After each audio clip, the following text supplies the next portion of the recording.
She only wanted to board the plane and visit her son.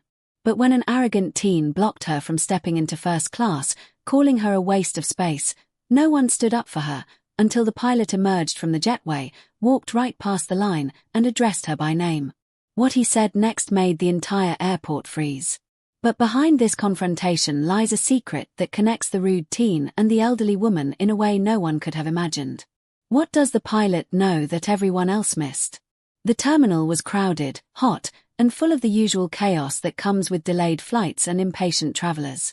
Gate 42 was announcing pre-boarding for first class when a short, elderly woman named Margaret gently rolled her small suitcase toward the front of the line. She wore a faded blue cardigan, sensible shoes, and a pair of glasses that kept slipping down her nose. She clutched a paper boarding pass in one hand and a worn leather purse in the other. Her steps were slow but full of purpose. She didn't smile or speak. She was focused, determined, and clearly tired. As she reached the front of the line, a tall teenage boy stepped directly in front of her. His name was Logan, but nobody knew that yet. He was dressed in a hoodie that screamed money, noise-cancelling headphones around his neck, and the kind of swagger that only came from never hearing the word no. He didn't just block her. He looked her up and down and laughed, loudly enough for nearby passengers to hear. "This is the first-class line, Grandma," he sneered, holding his phone out like he was filming. "Coach is that way." Margaret froze. She didn't say a word. Her eyes stayed fixed on the sign that clearly read first-class boarding. She raised her boarding pass slightly, but her hand trembled. Logan's laugh grew louder. "Seriously, you lost or just delusional? People pay real money to sit up front." The gate agent glanced over, uncertain, not intervening. A few passengers looked up, but no one said a word. Most just turned away. One woman shook her head as if annoyed. An older man mumbled something about entitled kids, but he didn't move. Margaret didn't fight back. She just stood there, quiet, calm, and steady, like she had done her whole life. But inside, her heart pounded. Not from fear. From something else. Humiliation. Sadness. Maybe anger. Or maybe just exhaustion from being dismissed so easily. Logan rolled his eyes and turned back toward his phone, already forgetting about her. The moment should have passed, like so many other small cruelties that go unnoticed in the fast lanes of airports and life. But it didn't. Behind the glass jetway door, someone had been watching. Not a passenger. Not a crew member. The pilot. And something in his eyes said he had just seen more than the rest of the terminal combined. He stepped forward. Slowly. Purposefully.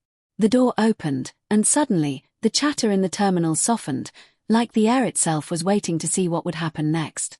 Long before she stood silently at Gate 42, Margaret Walker lived a life filled with strength no one in that airport could ever imagine. She had once been one of the few women engineers hired during a time when men filled every seat at the table. She had built engines for jets during the Cold War, working quietly behind the scenes, her mind solving problems that would keep people in the air safe. But no one ever celebrated her. She didn't want that. What she wanted was respect, and most days, she got just enough to keep going. Her late husband, Charles, had served in the military. He was a test pilot, brave, loyal, and just as quiet as she was. They met during a tour of a research facility and married within a year. They had one son, David, who grew up watching his mother work with blueprints and his father disappear into the sky. After Charles died in a training accident, Margaret never remarried. She poured herself into her work, kept her head down, and did what needed to be done. Even as technology changed and her field became more automated, she stayed relevant, mentoring younger engineers who often overlooked her wisdom because of her age and gender. But she never complained. She just worked. Then, after 35 years, she retired. Her house became too quiet. David, who once called her every week, now rarely picked up the phone. Their last conversation had ended in silence after an argument about the past, about the things neither of them could fix. She hadn't seen him in 7 years. Then one day, out of the blue, she received a letter. Not a text or an email, but a real letter in his handwriting. He wrote that he was sorry. That he missed her. That he had a daughter now, her granddaughter, and that they both wanted to see her. It wasn't a long letter, but it was enough. Enough to get her to pull her old suitcase out of the closet. Enough to get her to book a flight. Enough to spend more than she should have on a first-class ticket, because her knees didn't handle long flights the way they used to. She didn't tell anyone. She just packed a few clothes, tucked the letter into her purse, and made her way to the airport. The flight was a gift to herself. Not just for comfort, but as a symbol. She had spent her whole life doing things for others, being practical, saving, waiting for the right time. Now, she wanted to fly in comfort. She wanted to feel, just once, that she belonged in the front. Not because she had earned it, though she had, but because she simply chose it. But the world didn't seem to care about her quiet strength. The man at security barely glanced at her when she asked where gate 42 was. The woman at the bag check looked annoyed when Margaret couldn't figure out the scale. People bumped into her without saying sorry. And now, at the gate, that teenage boy's laughter was just another reminder that the world moved too fast to notice people like her anymore. But Margaret wasn't angry. Not really. She had lived long enough to know people forget where they come from. They forget the shoulders they stand on. The pilot who now stood behind the jetway door didn't forget. Not him. As a young woman, Margaret had once spoken at a memorial for her husband's flight crew. She remembered seeing a small boy in the crowd, wearing a too big navy jacket, clinging to his mother's hand. She remembered that boy because he had saluted her after the ceremony. Years later, she got a letter, another one, from a flight school graduate who said he was inspired by her words. She kept that letter too. She didn't know the boy's name, but she remembered his face. And if she saw him again, she would know. At the gate, no one knew any of this. To them, she was just an old woman in the wrong line. But behind her calm eyes was a storm of memories and a spine made of steel. She wasn't going to let a teenager's ignorance undo a lifetime of resilience. She had boarded planes filled with military families in tears. She had walked hallways filled with silence after a crash. She had held her son's hand when he cried over the loss of his father. A boy's insult was nothing compared to that. Still, it stung. Not because of what he said, but because no one stopped him. That was the part that cut. That no one spoke up. That silence was louder than the insult. But now, that silence was about to end. The man behind the jetway door had already started moving, his steps slow and deliberate. The hush over the terminal grew deeper, like something important was about to happen. Like the story was shifting. And Margaret, without knowing it, was about to be seen for the first time in a very long time. Not just by strangers, but by someone who remembered. The automatic doors of the jetway opened with a soft hiss, but the sound cut through the noise of the terminal like thunder. Conversations stopped mid-sentence. Phones dropped to laps. Even Logan paused his scrolling to glance up. Standing in the doorway was a man in a crisp pilot's uniform, tall and composed, with calm eyes that scanned the crowd.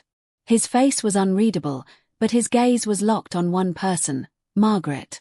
He didn't look at the gate agent. He didn't address the line. He walked straight out, crossing the boarding lane with slow, deliberate steps, and came to a stop right in front of the elderly woman. Margaret blinked in surprise. For a moment, she thought she was in trouble, like she had done something wrong without realizing it. But the pilot didn't scold or question. Instead, in a steady voice that echoed in the stillness of the terminal, he asked, "Is your name Margaret Walker?" She hesitated, nodding slowly. Her voice barely came out as she said yes. The pilot gave her a small, respectful smile, one filled with warmth but also something else. Recognition. Without turning his head, he raised his hand and signaled to the gate agent. "Please check this woman in for priority pre-board. She's flying first class." The agent, flustered, clicked away at her computer. I was just about to," she stammered, but the pilot cut her off gently. "She's cleared. She's on the manifest. Confirm it, and let her board." The agent nodded and quickly printed a new slip. The crowd didn't move. The silence thickened. Logan took a step back, looking confused, as if he'd missed a part of the movie and didn't understand why the mood had changed so fast. But the pilot wasn't finished. He turned his head toward Logan. Slowly, coldly. And you, the pilot said, voice now sharp and precise, need to learn how to respect people who've earned their seat. Logan blinked, his cocky grin slipping. Excuse me, he asked, trying to recover his edge. The pilot stepped closer to him, not aggressive but towering in presence. You heard me. The next time you feel like mocking someone, make sure you know who you're talking to. Logan shifted uncomfortably, glancing at the people around him. His audience had turned into witnesses, and he didn't like the new script. He mumbled something under his breath, but the damage was done. The crowd stared at him, not laughing, not entertained, just watching, like he was the punchline now. Margaret still hadn't moved. Her hands gripped her purse, her knuckles white. She looked up at the pilot and whispered, "Do I know you?" The pilot smiled again, softer now. "You will. Let's get you on board." He reached for her suitcase and took it from her gently. "Allow me," he said. The gate agent, still red in the face, stepped aside as the pilot personally walked Margaret through the boarding door. Her small frame disappeared slowly into the jetway, but not before she turned around and gave one last look at the terminal. The look wasn't prideful or smug. It was peaceful. Like someone who had been seen. Respected. Remembered. Logan stood frozen. He didn't know whether to follow or fade away. The people around him whispered, their eyes darting between him and the jetway. The moment had flipped.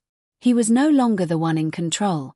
The boy who had mocked an old woman for being in the wrong place had just been corrected, in front of everyone, by the man flying the plane. But this wasn't just about embarrassment. There was something deeper in the way the pilot had looked at Margaret. Something personal. It wasn't just about a rude teenager. It was about who Margaret really was. And somehow, the pilot knew. As Logan slowly shuffled to the side, trying to disappear into the crowd, a little girl nearby tugged on her mother's sleeve and asked, "Mommy, was that lady famous?" Her mother smiled faintly and replied, "She should be." Behind the gate doors, Margaret and the pilot walked in silence for a few steps. Then she spoke. "You look familiar." The pilot turned slightly toward her. "I was just a kid when I saw you speak. At a memorial. You changed my life." Margaret's eyes widened. But the pilot said no more. He helped her into the plane, made sure her seat was ready, and stepped into the cockpit. The door closed behind him. But the feeling lingered. Everyone on that flight would remember what happened at Gate 42. Not because of the drama. But because, in that moment, something rare happened. Respect found its way back into the world. Logan boarded the plane with his eyes low, shoulders stiff, and his usual swagger nowhere to be seen. He kept his hood up now, hoping people wouldn't recognize him as the boy who'd mocked the elderly woman minutes ago. But whispers still followed him as he made his way down the aisle. His seat was several rows behind first class, and as he walked past, he couldn't help but glance sideways at Margaret, who was now comfortably seated near the front window. She wasn't looking at him. Her eyes were fixed on the clouds outside, calm and unreadable. But Logan's mind was anything but calm.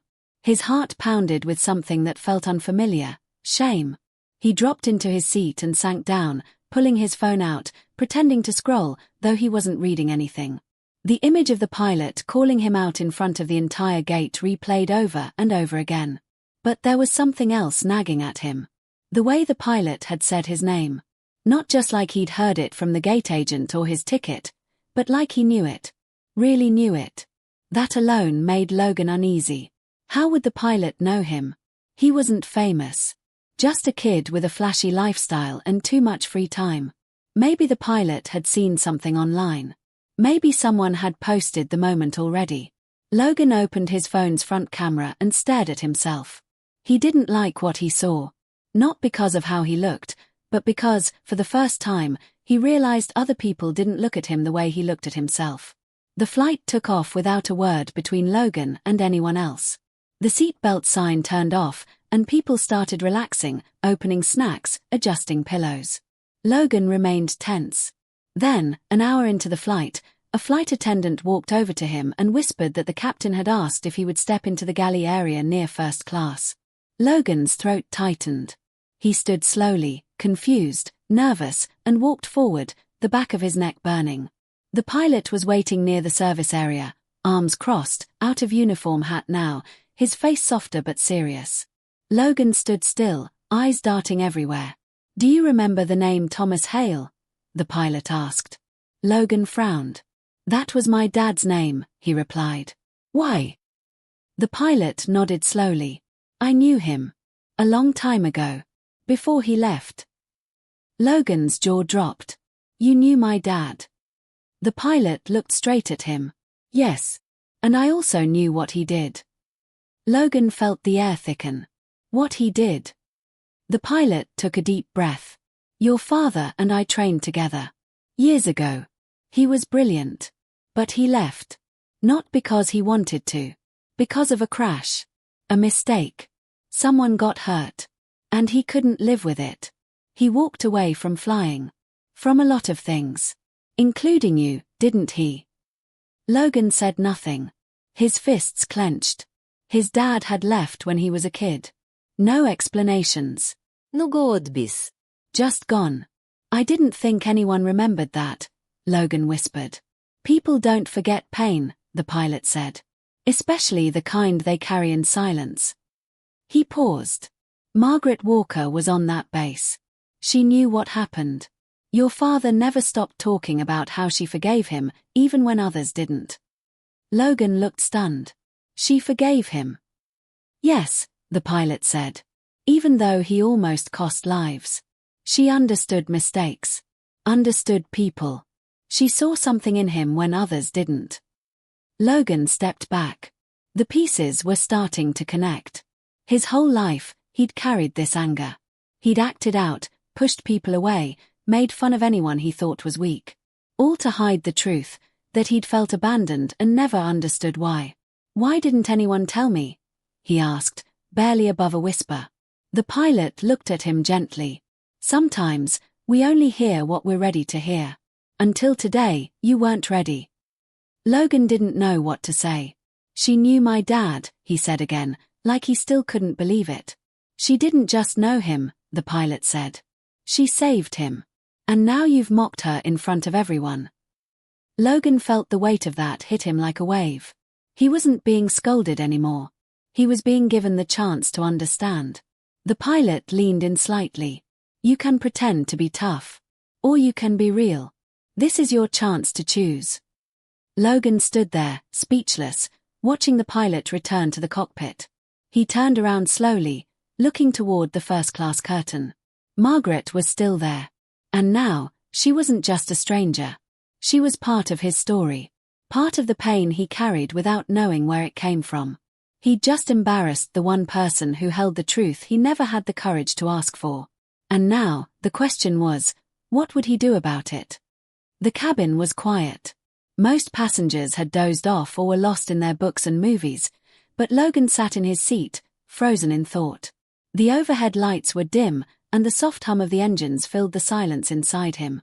He stared at the back of the seat in front of him, the seat pocket untouched, the tray table still closed. Nothing around him moved, but inside, everything was shifting. For the first time in his life, he didn't feel like the center of the room. He didn't feel cool or clever or better than anyone else. He felt small. Like a boy again. Like a boy who didn't understand why his dad left, why his home had grown quiet, why people looked at him with pity and said nothing. That weight came rushing back. And now, sitting in this metal tube thousands of feet in the air, he had a choice.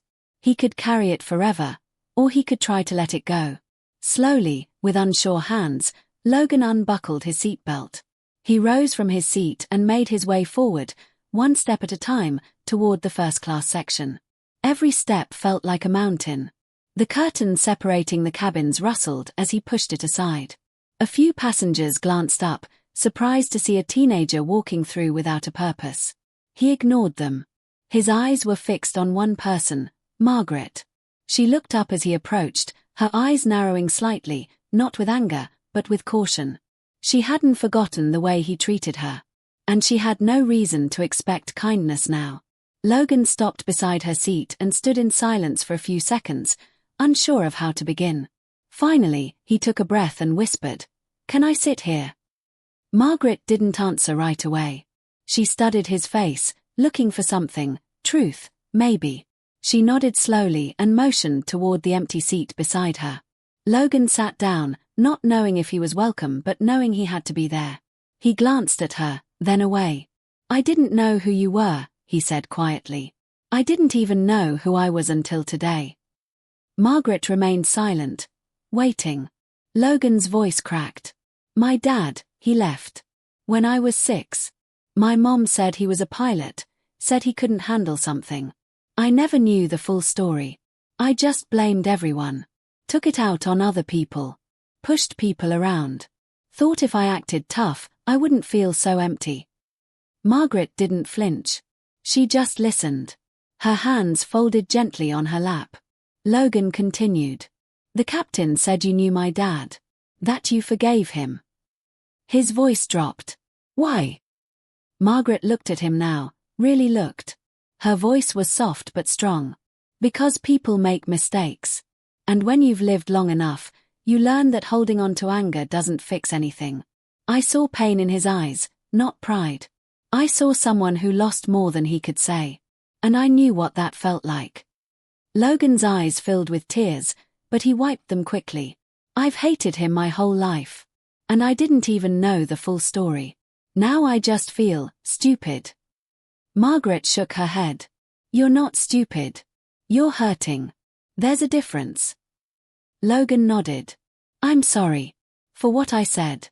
For how I acted. You didn't deserve that." Margaret looked out the window for a moment, then back at him. "The world moves fast. People forget to look back. But we're all here because someone before us carried more than we know. Sometimes you just need to pause long enough to see it." Logan sat back in his seat, letting her words sink in. "I want to change," he said. "I just don't know how." Margaret smiled gently. "You already started." For the rest of the flight, they sat in a kind of silence that felt full, not empty. The curtain behind them fluttered from the air, but the space between them stayed still. A few rows back, a passenger noticed and took a photo, just a quiet moment between an old woman and a young man. No one knew what was being said. But later, when people talked about the flight, they didn't talk about delays or snacks or seat numbers. They talked about that. About how something shifted in the air that day. Not because of turbulence, but because someone had the courage to change mid-flight. Logan didn't fix everything with one apology, but he began something that mattered. And Margaret, who had once been overlooked, now sat with someone beside her who finally saw her. Not just as a passenger, but as a person who had carried something heavy for a long, long time. The sun was beginning to rise as the flight neared its destination. A soft golden glow seeped through the windows, touching the tops of the clouds with gentle light. The flight attendants moved quietly through the cabin, collecting trash, straightening blankets, and preparing everyone for landing. But the mood in the cabin wasn't like most morning flights. It was still, focused. As if everyone on board felt something had happened during the flight, something they couldn't quite explain but knew they'd never forget. Margaret sat quietly, hands folded in her lap, watching the horizon grow brighter. Logan sat beside her, awake and thoughtful, not saying much, just sitting with her like a grandson who had found his way home. Their bond didn't need words anymore. It had been built in silence, in truth, in understanding. The captain's voice came over the intercom, calm and strong. "Ladies and gentlemen, we'll be starting our final descent shortly. Please ensure your seat belts are fastened and tray tables are up."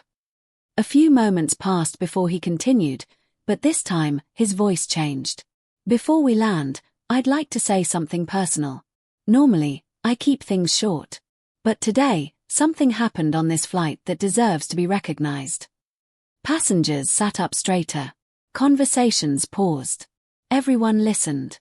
"There's a woman in first class. Her name is Margaret Walker. Most of you probably didn't notice her when you boarded. She's quiet, kind, and humble. But what many of you don't know is that Margaret worked for over 3 decades in aerospace engineering, helping to design and test systems that made aviation safer for all of us. She served her country not with a uniform, but with brilliance and grace behind the scenes. And more than that, She's the widow of a decorated military pilot who gave his life in service. She's also the reason I became a pilot." Margaret looked around, stunned. A few passengers near her turned and smiled with warm eyes. "When I was a boy," the captain continued, "I saw her speak at a memorial service. I never forgot her words. I never forgot the way she stood with strength when others were breaking. I wrote her a letter back then, telling her she inspired me. She doesn't remember that. But I do. And I always will." Gasps spread through the cabin. People turned to look. Logan looked straight ahead, hands gripping his knees. This morning, someone tried to make her feel like she didn't belong in first class. That she wasn't worthy of respect. But I want to say, publicly, she's not only worthy, she's the reason people like me get to fly. Margaret covered her mouth, tears welling in her eyes. The captain's voice grew softer. "Sometimes heroes walk among us unnoticed. But not today. Not on my flight." As the intercom clicked off, the cabin erupted into applause. It wasn't polite or forced. It was real. Strong. Lasting. Margaret sat frozen, overwhelmed, unsure whether to cry or smile. Logan leaned over and whispered, "They finally see you." She nodded slowly, unable to speak. As the plane touched down, wheels bumping gently against the runway, the applause faded, but the feeling didn't. Something had changed. Not just for Margaret, but for everyone who watched it happen. When the plane taxied to the gate, the flight attendants came to escort her off first. But this time, she wasn't alone. Logan walked beside her. He didn't care who saw. And as she stepped into the jet bridge, a group of airline staff waited, some clapping, some simply nodding in quiet respect. She wasn't famous. She wasn't rich. But in that moment, she was honored. Not with medals or headlines, but with something rarer. A shared truth that someone's worth isn't based on age, looks, or what others assume. As she stepped into the terminal, the pilot stood waiting. Not in uniform now, just a man with history in his eyes. He smiled and handed her something, a folded letter. "You wrote back," Margaret whispered. The pilot nodded. "I never forgot." She opened the letter slowly. Inside was her own handwriting from decades ago, copied and saved. Below it, a message from the pilot. "You showed me what strength looks like. Today I got to show others." She pressed the paper to her chest. Around her, the airport moved on. People walking, announcements ringing, life continuing. But in one small part of the terminal, time paused. Something had been set right. A memory honored. A mistake owned. A connection made. Margaret didn't need a crowd or a camera. She just needed that moment. Logan stood beside her, no longer a boy looking for someone to blame, but a young man ready to face the world. They walked toward baggage claim together, quietly, side by side. Behind them, the story settled into the air like a whisper. Most people would forget the flight number. But they'd remember the feeling. Because some landings change more than your location. They change lives.